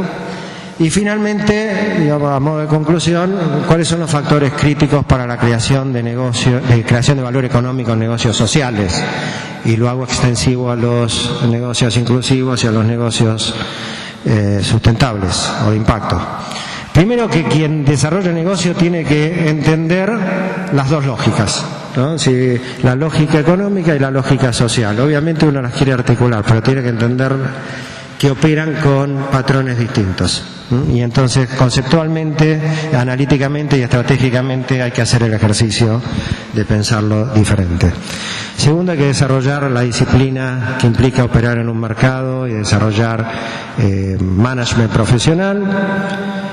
Requiere mucho liderazgo interno, por supuesto, porque uno no quiere comprometer los principios solo para adaptarse y ser competitivo en el mercado. Lo que escuchamos en la presentación anterior ilustra cómo uno tiene que hacer un esfuerzo para mantener ciertos principios y no vulnerarlos en nombre de ser competitivos. Cuarto, requiere movilizar recursos de distintos tipos para lograr la formalización, la profesionalización y el desarrollo de capacidades gerenciales para crecer y operar en escala. Y por último, los negocios deben involucrarse en crear entornos institucionales favorables, ¿no? Sin movilizar regulaciones, a veces sin cambiar los marcos normativos, sin desarrollar otros actores y educarlos, por ejemplo los actores financieros. Es muy difícil lograr negocios sociales, inclusivos o sustentables exitosos. Para ilustrar, por lo menos en la Argentina, una gran traba para el desarrollo del mercado de las microfinanzas es cambiar la forma en que se trata impositivamente a las microfinanzas, que hoy no están diferenciadas, ¿no? Y si uno no opera sobre ese marco regulatorio, es muy difícil que ciertas industrias se desarrollen, ¿no? Bien, muchas gracias y cualquier consulta.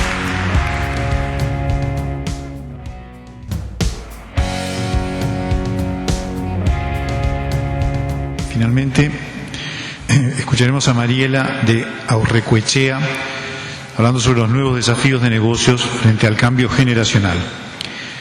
Mariela de Aurrecoechea es contadora pública por la Universidad de la República y es Certified Internal Auditor. Cuenta un certificado en prevención del lavado de dinero y financiamiento del terrorismo otorgado por la Universidad Católica del Uruguay. Es socia del área de auditoría y riesgo de Deloitte, donde es responsable de los temas de responsabilidad social. También es responsable del taller de gobierno corporativo en el máster de finanzas de la Universidad ORT. Lideró la mayor investigación que se ha hecho en Uruguay sobre la elaboración de reportes sociales o de sostenibilidad e integra el comité ejecutivo de DERES. Mariela, por favor. Gracias. Bueno, yo me voy a parar porque soy muy mala ahí sentada, entonces prefiero pararme. Y aparte porque somos pocos, así los manoteo antes de que se vayan por la puerta. No, darle muchas gracias por quedarse hasta ahora. El tiempo se ha hecho un poco extenso. Voy a tratar de cortar un poco y tratar de llegar un poco más en cumplimiento de la 1:30 que era el horario. No sé si voy a poder. También darles las gracias a los expositores. Para mí fue hoy una experiencia riquísima, aprendí muchísimo, así que muchas gracias en serio por todo lo que vimos. ¿Qué vamos a tratar de mostrarles? Capaz que acá venimos más con un enfoque de números, de contador, de realidad. No vamos a hablar de conceptos teóricos, pero vamos a mostrar los datos de lo que está pasando hoy, ¿sí? ¿Y por qué? Bueno, porque es bueno saber cuánto avance hay, es bueno saber cuál es la realidad y saber cuánto nos falta, ¿no? Para poder aplicar todo esto y en definitiva mejorar lo que todos queremos mejorar, que es el mundo en el que vivimos, ¿no? Entonces, esa es un poco la idea. Les vamos a mostrar muchos números de una encuesta que hizo Deloitte a nivel global, ¿no? Sobre este tema de cómo impactan las nuevas generaciones o qué están pensando las nuevas generaciones de las empresas en las cuales están trabajando, ¿no? Y primero, quizás situarnos, y quiero que recuerden, esto simplemente lo traigo a colación. ACDE hace una encuesta con equipos Mori sobre la visión de la gente acerca del empresario en Uruguay, y recientemente la presentó. Y acá hay temas interesantes, ¿no? Trajimos solamente 3 preguntas. Los empresarios crean empleo y riqueza para todos, los empresarios solo piensan en su bolsillo y los empresarios aprovechan del trabajo de otros. Los resultados han venido mejorando, ¿sí? Pero claramente si uno ve esta franja azul, en gente de 18 a 29 años hay un 57% que está pensando que los empresarios solo pensamos en nuestras ganancias. ¿Ah? Y esto, bueno, insisto, ha venido mejorando, pero creo que en este ámbito tenemos que estar todos de acuerdo que este número tiene que bajar absolutamente, ¿no? Y un poco igual a este, ¿no? Los empresarios aprovechan el trabajo de otros. Hay 48% de la gente de esta edad que está pensando que los empresarios hacemos eso, ¿sí? Con lo cual, esta franja etaria, si uno lo compara con las otras, es la que peor percepción tiene del empresariado uruguayo. Entonces, realmente tenemos que entender por qué hay atrás y qué podemos hacer para mejorar esto. Y hay un gancho con lo que les quiero presentar. Deloitte hizo una encuesta global investigando esta nueva generación. Eso a veces es complicado, ¿no? Esos estereotipos, pero bueno, hay un cierto consenso de que hay una cierta nueva generación, que son estos los millennials, que para tener idea, están todos nacidos después del año 83. En la encuesta se incluyeron los que obtuvieron título universitario y trabajan en un empleo, o sea, están en el mercado laboral. ¿Por qué es importante esta camada de gente? Bueno, esta camada de gente ya está trabajando, está inserta totalmente en el mercado laboral y van a ser nuestros líderes dentro de 10 años, más o menos, 10, 15 años. Entonces es muy importante saber qué están pensando de nosotros como organizaciones. La encuesta fue realizada en 7.800 entrevistas en 29 países. Creo que el verde ahí se ve medio mal, pero les cuento, fue bastante, abarcó bastante el globo y hay muchos países de América Latina. Se entrevistaron personas de Argentina, de Brasil, de Chile, con lo cual también los resultados nos dan un cierto acercamiento de lo que puede estar pasando en Uruguay y no es una cuestión de que estamos solo hablando de los países desarrollados. Y bueno, y vayamos a ver de a poco qué es lo que están pensando. Perdón, hago un quiebre. No extrajimos todo el resultado de la encuesta, solo algunos temas que nos parecieron interesantes. Primero, preguntas sobre qué piensan del rol de las empresas en la sociedad. Y ahí la respuesta es medio cruda. Dice, los millennials piensan que las empresas necesitan resetearse. ¿No? Es como que empezar de vuelta, ¿no? Están conscientes que generamos un impacto positivo, ¿sí? Ven que el rol de la empresa en la sociedad es sumamente importante y que estamos generando impacto, pero nos dicen que no alcanza, y que tenemos que enfocarnos en desarrollo y bienestar de la sociedad. Fíjense que el 75% de los millennials piensan que las empresas solo estamos enfocadas en nuestras agendas, y ahora vamos a ver cuáles son las agendas, y no en la sociedad en su conjunto. O sea que ahí ya estamos viendo algunos temas. En relación al impacto, y un poco vinculado con esto, 7 de cada 10 millennials esperan que las empresas hagan mucho más con respecto a el impacto que están generando en la sociedad. Están muy de acuerdo de que generamos mucho impacto en educación y formación, en empleo, en salud. Sí, los porcentajes son, digamos, medios, pero bastante interesantes. Se reconoce un impacto positivo. Pero hay un prácticamente 65-70% de los millennials que nos están diciendo que nuestros esfuerzos en igualdad de géneros, por ejemplo, todavía son muy incipientes. Porque el 64% de los millennials está pensando que tenemos que trabajar mucho más en este tema. Así en forma similar con el cambio climático y con la escasez de recursos que está operando en el globo. Entonces eso también nos da muchos puntos de atención y muchos deberes. Digo, a mí, por ejemplo, me llamó la atención esto de igualdad de géneros. Es un área en donde venimos trabajando muchísimo, están haciendo muchas cosas, pero evidentemente no está teniendo los efectos que queremos que tenga. ¿Qué piensan en relación al propósito de las empresas. Hoy hablamos muchísimo, me encantaron las presentaciones con este cambio de paradigma, ¿no? Es que en realidad las empresas tenemos que tener un propósito y es generar un determinado impacto y nos tenemos que pensar cuál es ese impacto. ¿Y los millennials qué nos dicen? Bueno, nos dicen que las empresas deberían estar haciendo lo que dicen, pero efectivamente no lo estamos haciendo. ¿Ah? Y a ver, esto es bien interesante, hay temas, ¿no? Hoy en el mercado laboral, por ejemplo, está claro que los trabajadores no se eligen. Es mentira ya que las empresas tenemos a disposición todos los recursos que queremos, no, los trabajadores están optando en dónde trabajar. Y si realmente les decimos, bueno, nosotros hacemos esto, y al final no lo estamos haciendo, este tipo de generación se nos va. Son mucho más honestos que los que éramos o lo que somos nosotros como generación, y claramente se nos va. No está dispuesto a trabajar desmotivado en un ambiente donde no somos realistas y no estamos profesando, digamos, lo que queremos hacer. Entonces, bueno, no sé si se ven mucho los valores.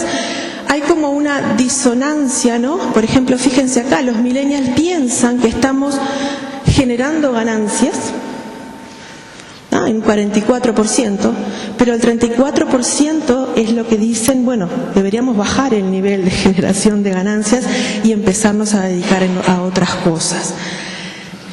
El 27% de los millennials dice, bueno, las empresas deberían estar, o dicen en el propósito que deberían estar mejorando la sociedad, pero solo el 17% lo está haciendo. Entonces, estamos, perdónenme, mintiendo entre esa misión, visión que estamos diciendo y lo que efectivamente estamos haciendo en la realidad. Y fíjense, importante, ¿no? 6 de cada 10 dicen que el sentido de propósito es parte de la razón por la cual eligen a las empresas a trabajar. Esto quizás es un poco lo que decía antes, ¿verdad? Ellos buscan, ellos searchean y eligen dónde quieren trabajar. Entran a trabajar en esa empresa y después se ven que la realidad es otra y ahí los perdemos. Otro tema, las nuevas generaciones en relación al liderazgo actual. Azul varón, azul millennials y acá verdes líderes actuales. Dice ahí, los millennials se enfocan en las personas y creen que los líderes actuales se enfocan en las ganancias y las recompensas personales. Eso es como una dicotomía muy, muy importante. Y cuando esto los trasladamos a las áreas más importantes que ellos mencionan, fíjense las diferencias, ahí empiezan a ser mucho más abismales. El millennial está muy orientado a su bienestar personal. Dicen 37% quiero tener bienestar personal, quiero tener desarrollo personal. ¿Y qué estoy encontrando hoy en los líderes actuales? Que el líder actual no está interesado en esto. Por lo tanto, ojo con la dicotomía en la capacitación, el desarrollo de la gente, la recompensa, la evaluación de desempeño, el trabajo desmedido, la relación calidad de vida, etcétera. Todo lo que sabemos que hoy todavía tenemos que estar trabajando. Y en este mismo tema, ¿cómo se imaginan ellos en su proyección como líderes? Porque en definitiva, como decíamos, dentro de 10, 15 años, esta gente va a ser los gerentes y directores de las empresas. Y acá separamos entre hombres y mujeres, azul hombres, verdes mujeres. Dicen, los hombres se relacionan fuertemente en el liderazgo con visión y carisma. Me tapa la silla. Para las mujeres, la personalidad, el bienestar del empleado y el interés social es lo que más está importando.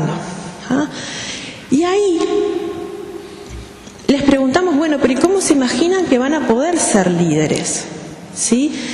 Y ahí fíjense, el 59% de los hombres millennials creen que van a llegar a cargos de liderazgo. Las mujeres creen que solo el 47% va a llegar. 47, ¿no? ¿Sí? El 59% de los hombres piensa que va a llegar a cargos de liderazgo. el 47% de las mujeres piensa que va a llegar a cargos de liderazgo. ¿Ah? Y eso, a ver, no quiero repetir sobre mojado porque hay muchos estudios sobre esto, hemos hecho mucho por incluir a la mujer, pero cuando uno asciende en la escala jerárquica, ¿sí?, la mujer está estancada en ese nivel de crecimiento. Mujeres en posición de liderazgo hay poquísimas, pocas. ¿Ah? Y eso, bueno, a ver, no es terrible en sí mismo, pero si no ingresamos a una parte muy importante de la sociedad en la que vivimos, a altos cargos de dirección, y bueno, nos estamos perdiendo toda esa parte, ¿verdad?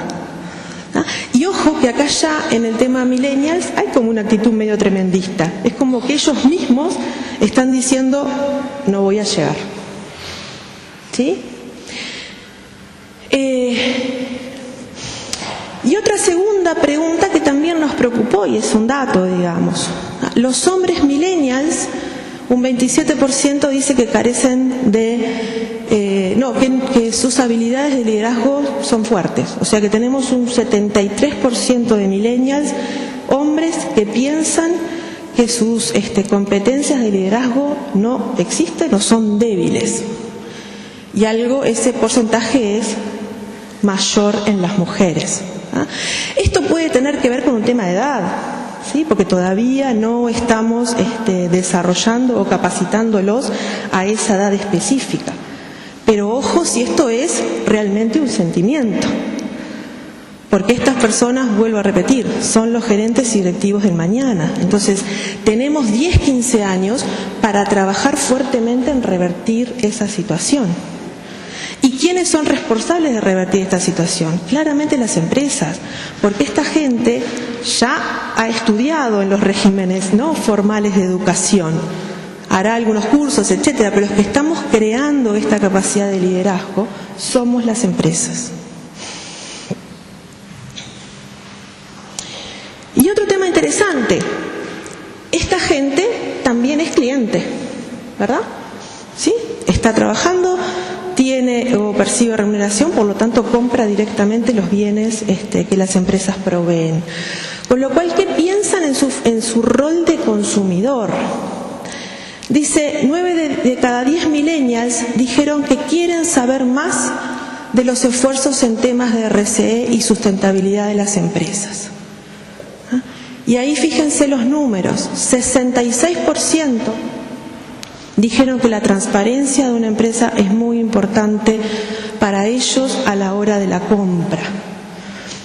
Ahí no nos están diciendo que no somos transparentes, pero nos dicen que precisan información para decidir a quién comprar, con lo cual también nos están dando muchos deberes a la hora de entregar el producto, entregar el servicio al cual estamos, es nuestro propósito. 87% dijeron que consideran las obligaciones sociales y medioambientales cuando deciden qué y dónde comprar. Con lo cual acá de vuelta, ¿no? Un millennial en un supermercado mirará etiquetas de 2 productos distintos. Según lo que le informemos en esa etiqueta, según lo que sepan de la empresa que está atrás y qué es lo que está haciendo, va a estar eligiendo entre un producto u otro.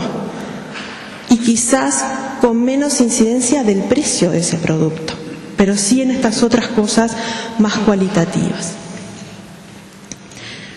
63% dijeron que están dispuestos a pagar más por productos y servicios sustentables. O sea, de vuelta, ¿no? El mismo tenor de respuestas. Entonces, a ver, extractos de una encuesta que es bien extensa. Si les gusta y la quieren leer, está en la página de Deloitte, se encuentra fácilmente. Tiene muchísima información, pero creo que va a haber muchos llamadores de atención. Primero, cosas positivas. Esta gente van a ser los líderes del futuro, con lo cual tienen mucho más interés en responsabilidad social, en sustentabilidad, en mejorar transparencia, en manejar mejor las cuestiones de género, en ser más inclusivos, etcétera. Con lo cual eso es bien positivo. Ojo con que no los contaminemos, ¿no? Porque digo, esta gente está trabajando en las actuales empresas. Y las que queremos estar en estos conceptos, bueno, tenemos todavía una brecha enorme. Hay muchos deberes en términos de igualdad de géneros, en términos de recompensas, en términos de capacitación, en términos de formación, y un poco son los datos que muestra esta encuesta.